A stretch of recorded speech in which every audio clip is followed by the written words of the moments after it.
散戶投資者最常見毛病，缺乏耐性同埋策略。低位能夠買到優質投資，機會經常出現。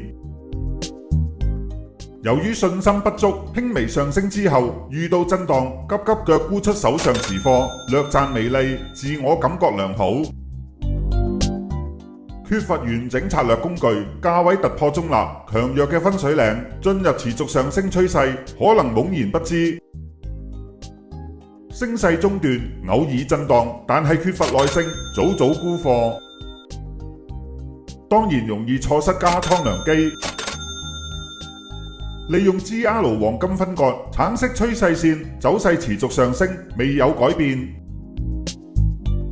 陋習必須改善，先至可以避免贏粒糖輸間廠。